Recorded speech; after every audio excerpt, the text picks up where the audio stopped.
472, por gentileza. Fontes alternativas de energia no Brasil. A gente vai ler muita coisa boa, muita coisa maravilhosa. Fala, caramba, que show de bola, olha que incrível, que da hora. Vamos fazer. Aí vocês podem perguntar, mas por que ninguém fez? Pô, é tão maravilhoso, é tão show de bola, sabe, é de graça. O ser humano vai consumir, a natureza vai repor na mesma velocidade, não vai faltar, a gente não vai ter aquele medo de acabar o carvão, ou de um acidente sendo uma usina nuclear. Pô, por que não faz? Porque são diversos fatores.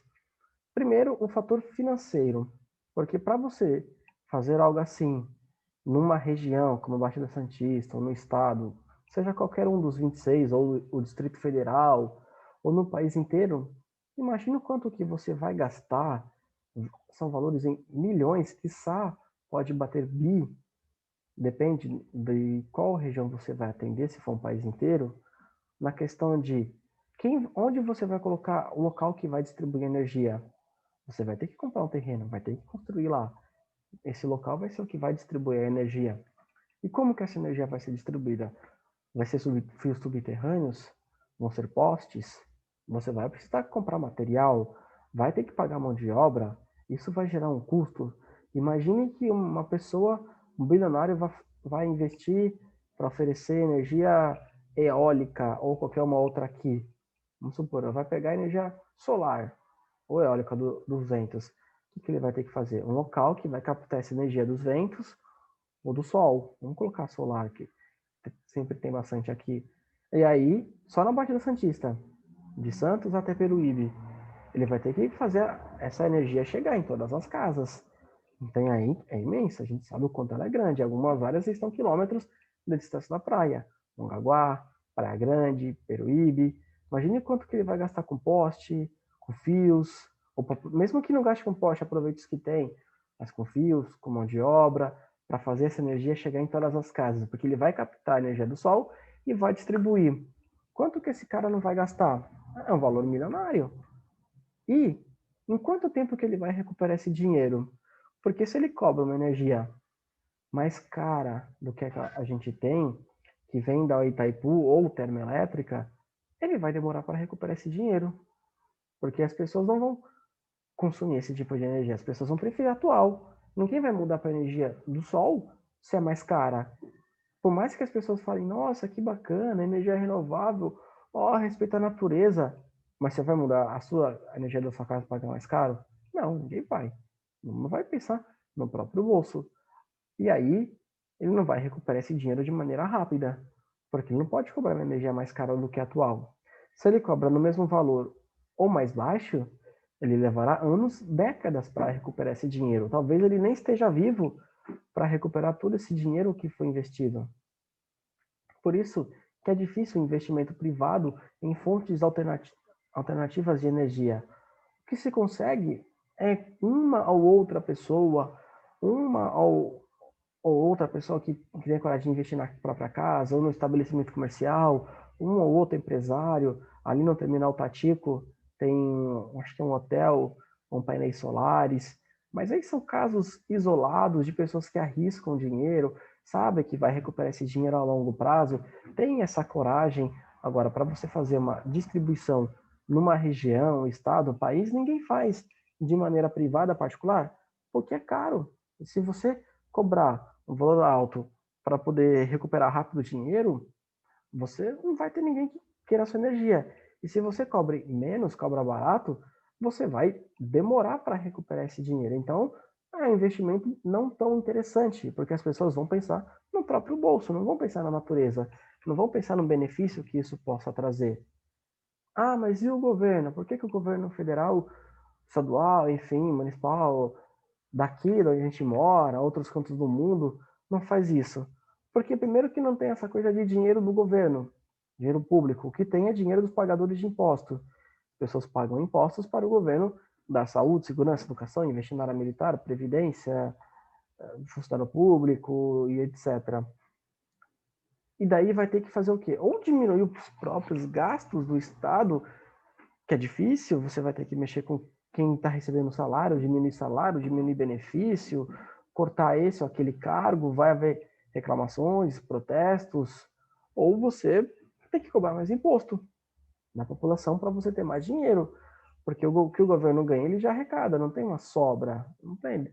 Arrecada aqui, paga colar, paga funcionalismo público, paga previdência, paga obra, paga reforma, pessoal. É uma conta alta. Então, o governo não tem de onde tirar, não sobra dinheiro para o governo investir, para o governo bancar essa obra. Talvez ele reduza o imposto de um outro empresário que faça isso, mas não está sobrando dinheiro para o governo fazer Brasil afora obras assim. Porque se houvesse, o governo podia fazer, sem problema nenhum. Ou então o governo emprestar o dinheiro para a pessoa vai lá, faz e fica pagando a perder de vista o governo, o empresário, ou então o próprio Estado faz e administra, se houvesse essa sobra.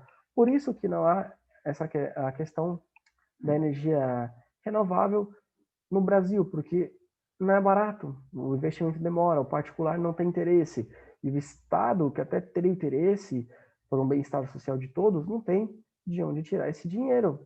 Talvez ele, mesmo se ele mandar imprimir dinheiro, colocar mais dinheiro em circulação, vai gerar inflação, tudo vai aumentar, porque é uma lei natural. Se você tem muita gente querendo algo, essa coisa tende a subir. E se você tem dinheiro, muito dinheiro na economia, as pessoas vão ter dinheiro para comprar absolutamente tudo, as coisas vão ficar mais caras ainda. Aí vai haver uma inflação tremenda, algo que ocorria nos anos 70, 80. Então, o primeiro passo é esse, a questão do dinheiro. E outro fator é que nem sempre as fontes de energias alternativas estão disponíveis no mundo inteiro.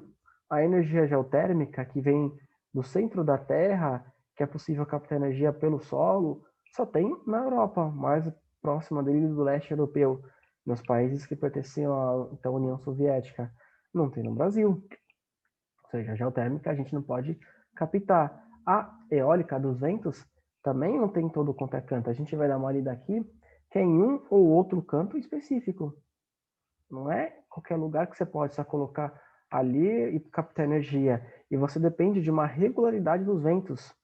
Os ventos, eles sempre têm que estar numa velocidade mínima e máxima, porque se estiver muito baixa, sem vento nenhum, não consegue captar energia. Se estiver muito forte, não vai captar energia também, vai provocar destruição, vão arrancar fora o que tem lá, e aí não vai ser possível captar energia. E a energia solar, a gente sabe que vem à noite. Ah, mas professor, ela armazena energia. Sim, mas vai armazenar uma quantidade finita. Não vai armazenar uma quantidade infinita. Por mais que durante o dia o sol venha mesmo com as nuvens, ou quando está aquele céu azulado, enfim, e abasteça ali durante as 12 horas solar, e nessas 12 horas fica enchendo uma reserva, e se, por exemplo, acaba essa reserva de madrugada, 2, 3 da manhã, como é que você faz com os hospitais, respiradores, pessoas que dependem da energia para sobreviver, com o comércio? Você não pode brincar com as vidas. São vidas em jogo, então você não pode mudar e correr esse risco tremendo. Segunda questão é o financeiro. Só por essa primeira questão de vidas, você já tem que pensar 1 milhão de vezes na qualidade da energia solar, saber se ela vai ser durável a madrugada inteira, como é que você vai fazer, ter sempre um plano B, uma alternativa para caso acabe essa energia solar, você tenha uma outra opção, como já foi falado aqui no texto, uma possibilidade seria criar uma rede de distribuição interligada no país inteiro, para que se acabe a energia de um canto, o outro canto venha e substitua, interligando as hidroelétricas, já que elas são renováveis, mas isso ainda não foi feito, porque também é caro. Essa é a questão da energia solar. Segunda, tudo que vem de algo plantável, como biodiesel, onde você vai plantar? Vai desmatar? Vai deixar de plantar onde você plantava algo? Será que tem terra que não está sendo usada suficiente para fazer a biodiesel para um país, para uma região, um estado, uma cidade, como São Paulo, por exemplo, ou mesmo Itanhaém? Mesmo que tenha, quem vai investir? Quem vai colocar o próprio patrimônio para gerar esse tipo de energia? Não é fácil. Além do que, a energia mais barata hoje em dia é a termoelétrica, é movida a carvão. Tanto que a China, que é a segunda maior potência do mundo, é a que mais tem energia termoelétrica movida a carvão.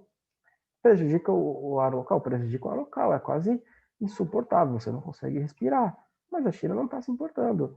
Ela quer oferecer energia barata para que as fábricas vão lá, visando energia barata e visando mão de obra muito barata. Por isso que ela cresceu, continua crescendo, já não é de hoje, por causa desses dois fatores.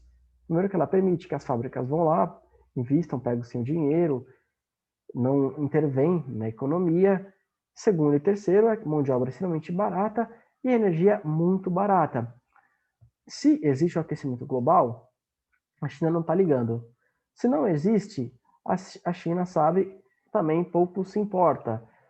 Por mais que exista ou não exista aquecimento global, isso é um debate, a China não está pouco se importando com isso, porque se tivesse, não teria tanta usina termoelétrica.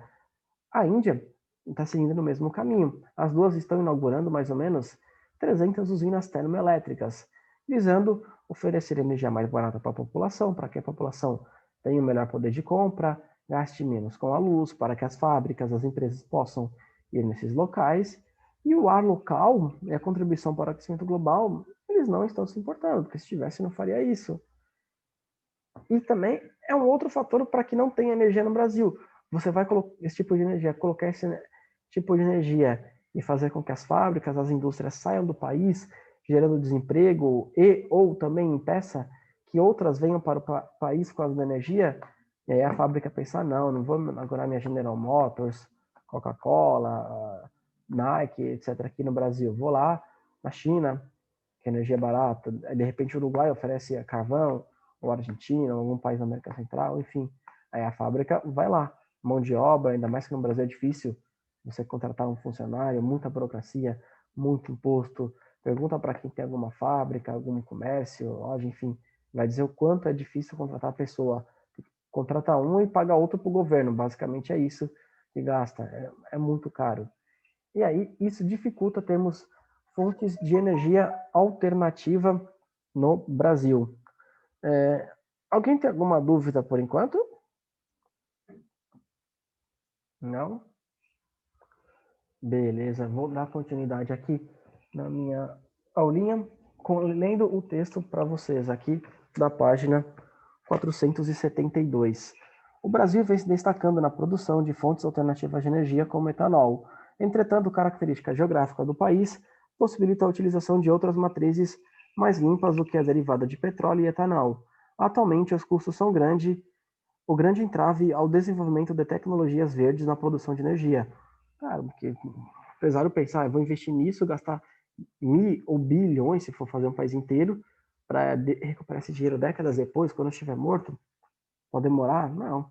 E o governo não tem de onde tirar. Contudo, para fugir da dependência dos hidrocarbonetos, os investimentos têm se tornado cada vez maiores e mais atraentes. O governo pode tentar reduzir imposto, pode tentar emprestar dinheiro através do Banco Nacional de Desenvolvimento, se houver uma outra fatia, de repente para quem vai fazer na própria casa, ou ter uma região menor, mas se fosse fácil, se tivesse dinheiro sobrando, certamente já teremos regiões, estados, ou até o país só usando fonte alternativa de energia. Porque pensa, se eu posso pegar dinheiro do governo, que não é meu, que eu não trabalhei, que eu não sacrifiquei para pagar, eu pego o dinheiro do governo, construo e faço a distribuição, e aí eu vou cobrar barato, e o pequeno lucro que eu tiver eu pego para mim, me mantenho as contas desses negócios e pago o governo. Tá, eu faria, se tivesse condição, se fosse algo fácil, simples, juros baixos, poxa, faria com certeza. Vamos supor, o governo dá o dinheiro, o governo tem dinheiro para dar, mas não tem competência para fazer. Aí ele empresta para os empresários pegam esse dinheiro e vão fazer. E aí o empresário vai pagando um pouquinho por mês para pagar daqui a 40, 50 anos. O governo não liga para isso, para receber isso. Uma vez que vai até fomentar a economia, vai ajudar, enfim, vai contribuir para o meio ambiente, uma política pública maravilhosa, se houvesse. Mas se fosse fácil, se o governo tivesse muito dinheiro para emprestar, certamente já teríamos. Porque não, o empresário tem interesse. Pensa vocês, o governo chega e fala, ó, empresto aí 500 milhões para você atender um estado, gastando tudo. E aí você vai me pagando, começa a me pagar 2 anos depois de você ter terminado a obra. Aí você me paga um valor pequeno por mês e você ainda pode ter seu lucro. Você não é querer? Lógico que é querer. Quer não pedir dinheiro? Meu campo está lá seguro. O dinheiro está em outros investimentos que rendem rapidamente para mim. Então, eu vou pegar e eu vou começar a pagar daqui a 2 anos com os lucros que eu obtiver. Então, para mim tá tranquilo, não vou perder nada. Se fosse fácil assim, mas não é tão fácil. Energia eólica. As imensas hélices dos cataventos giram pela ação dos ventos. Por sua vez, movimentam transformadores que convertem a energia cinética em energia elétrica. O Brasil possui imensa capacidade de gerar energia eólica, sendo inclusive maior do que a hidrelétrica. Entretanto, apenas 2% do todo o potencial estimado encontra-se instalado. Destacam-se os parques de Osório e Cerro Chato, no Rio Grande do Sul, e no Alto Sertão 1 da Bahia. Ou seja, o Brasil tem muito potencial, só que a questão financeira, o principal entrave, não é fácil. O empresariado não tem interesse e não tem muito dinheiro sobrando assim para o governo emprestar para os empresários fazerem. Biodiesel é o combustível biodegradado obtido de fontes renováveis como girassol, dendê, canola, mamona, soja, milho. Ou seja, você planta, colhe, planta de novo e você vai tendo a reposição na mesma velocidade do consumo humano. Ainda mais com a avanço da tecnologia, se produz, se planta em menor tempo, em menor espaço, mas também o mesmo entrave. Energia maremotriz. A energia cinética provocada pela oscilação das marés alta e baixa é utilizada para movimentar turbinas que produzem eletricidade. Apesar do alto potencial no Maranhão e no Amapá, o Brasil ainda não produz energia desse gênero. Estima-se que o potencial disponível das marés fosse efetivamente convertido em energia, a quantidade produzida seria imensamente superior ao que a humanidade possa consumir. Ou seja, se só no Brasil a gente aproveitasse tudo, daria para abastecer o mundo inteiro. O conhecimento e a utilização desse tipo de energia são relativamente recentes. A primeira usina maremotriz do mundo foi construída em 1966 na França. Japão e França são os países que mais utilizam. A maré vai subir, vai descer, e aí você, com esse movimento, capta energia. Mas não é fácil, você vai colocar isso aonde? Quais serão os impactos ambientais, a fauna, os animaizinhos, a flora, as plantas, as árvores, populações que dependem. Então, nesses locais onde tem a maré, é complexo. E mesmo que você tenha um local que não prejudique nada, ninguém, e o dinheiro para fazer isso? Energia das ondas ou ondomotriz. O movimento das ondas do mar é aproveitado para movimentar turbinas que produzem essa energia. Ainda em estudo no Brasil, entretanto, nos locais onde já foi instalada, como em Portugal, apresenta-se como interessante fonte de energia limpa e renovável. Difere-se da maremotriz, que está atrelada à oscilação das marés. Enquanto uma pega as ondas do mar, que a onda do mar é eterna, vai ficar. A energia maremotriz depende da maré, se ela sobe, se ela desce, se ela mantém um padrão, mas é uma opção, uma fonte alternativa de energia muito boa, porém o entrave financeiro é gigante. Energia heliotérmica concentrada. A luz e o calor irradiados pelo Sol são concentrados e direcionados para produzir energia térmica.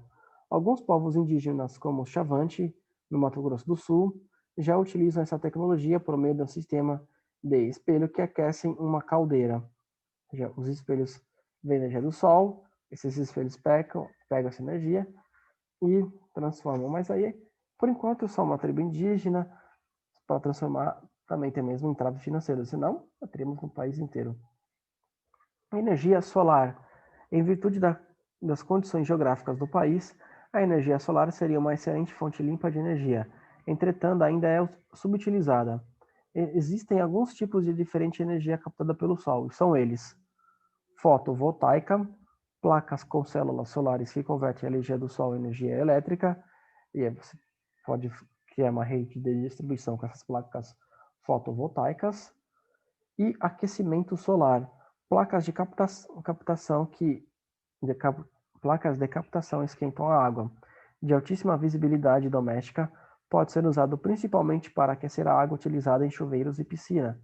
E aí você diminui outras fontes de energia. Se cada casa tiver o seu chuveiro, a sua piscina, quem tem aquecida pela solar, essa pessoa, essa casa, essa família vai utilizar menos energia da hidrelétrica, da termoelétrica, nuclear, num país que tem nuclear, e tem um ganho, um custo muito maior. Primeiro que é de graça, a conta vai vir menor, e a demanda por energias não renováveis, ou que não se renovam na mesma velocidade, na velocidade do consumo humano, como o carvão, seria menor ainda. Porque é sempre bom lembrar, a natureza produz o carvão, só que em um ritmo muito menor do que a velocidade do consumo humano. Por isso que é chamado de não renovável, porque a velocidade do consumo humano é maior que a reposição da natureza. Energia térmica oceânica, na página 472. Ainda em fase de pesquisas, a energia térmica oceânica utiliza a diferença de temperatura de águas profundas mais frias e águas superficiais mais quentes para produzir um ciclo de vapor que seria aproveitado para gerar energia. Ou seja, a superfície vai ter água quente, lá na profundidade água fria, e aí essa mudança de energia, de temperatura, seria pega e convertida em energia, mas ainda está em fase de estudos, e para fazer algo no campo de estudo da ciência, da medicina, física, química, levam-se anos. A gente não sabe quando começou, vai ter alguns aninhos, e para terminar vai demorar, porque não é algo feito da noite para o dia. Tem que provar, olha, vai captar energia desse jeito, vai transformar assim, para poder modificar, e etc.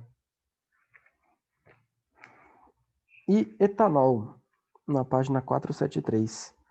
O Brasil é pioneiro na produção de biocombustível derivado da cana-de-açúcar. Proálcool, lançado na década de 1970, era, na época, o maior programa de biocombustível do mundo. Durante a década de 1990, sua utilização chegou ao ápice e ainda continua sendo bastante usado no Brasil. Apesar de ser um biocombustível, o etanol apresenta algumas desvantagens. Primeira, não causa tantos danos ambientais como o petróleo, mas ainda é poluente. O cultivo da cana-de-açúcar geralmente contamina o solo, o ar e a água por conta do uso de agrotóxicos e da prática das queimadas, ou seja, prática da queimada, principalmente que a gente está vendo. As pessoas queimam regiões para ter mais espaço para plantar o etanol, e você prejudica a fauna e a flora, e ainda para você ter o seu etanol ali, a sua cana-de-açúcar, para ser utilizada e as pragas não destruírem essa plantação, você vai utilizar os agrotóxicos / defensores agrícolas.